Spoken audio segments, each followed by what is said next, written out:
Welcome to Today's Issues, a community service program informing you of the issues and events in the four-state area. Now, here are the issues for today on KNEO 91.7 FM. Good morning. This is Luke Taylor with your KNEO Capital Report. State Representative Lane Roberts is with us today to discuss open enrollment, school choice, veteran suicide, and a host of other topics relating to bills that the House has been working on this past week. Let's join him now. Hi, this is Representative Lane Roberts from House District 161. The House has had a busy couple of weeks, mostly dealing with committees, getting bills advanced through committee and get prepared for debate on the floor and hopefully be passed as they go over to the Senate. Several things have happened. We've talked about open enrollment. It's one of the first bills that is set to potentially see some action. The legislation on the Committee on Elementary and Secondary Education passed House Bill 1989, which would allow K-12 public schools to choose whether to let students from neighboring school districts enroll in their district. This has been a pretty hot topic for a few years. It's one that, frankly, I'm struggling a little bit to support. My concern is that anything that in some fashion might harm traditional public education would be harmful to the majority of our students because that's where they will remain. So I'm kind of open to this yet, and we're still having discussions, but it will be a topic that's going to come up in the next week or two for debate.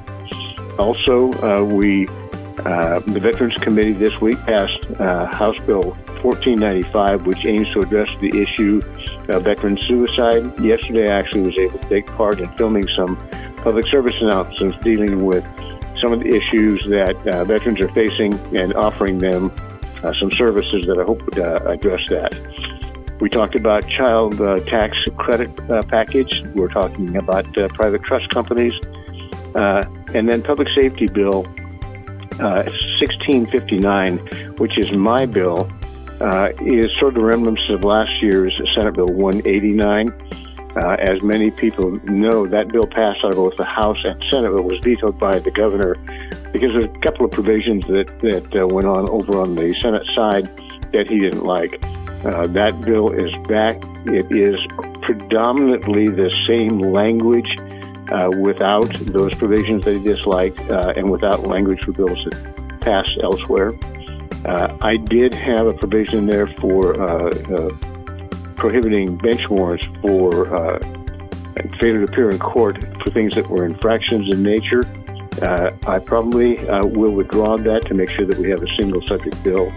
It does include Blair's Law, which prohibits celebratory gunfiring, which unfortunately the young woman that's named for died as a result of that.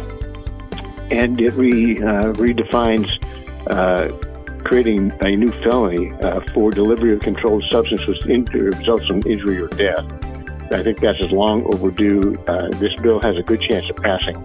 And so that provision is in there. There's several health care bills. There will be a discussion, I think, to consider charter schools. And then, of course, there's, it seems like every year for the past few years, we've talked about transgender-related bills, and there's going to be many of those this year as well. It should be a busy session. I have high hopes that we will be productive. 161st District State Representative Lane Roberts can be reached at his Jefferson City office at 573-751-3791. This has been Today's Issues. For more information about the issues you've just heard, call 417-451-5636. Today's Issues is presented as a public service of KNEO 91.7 FM, a Sky High radio network.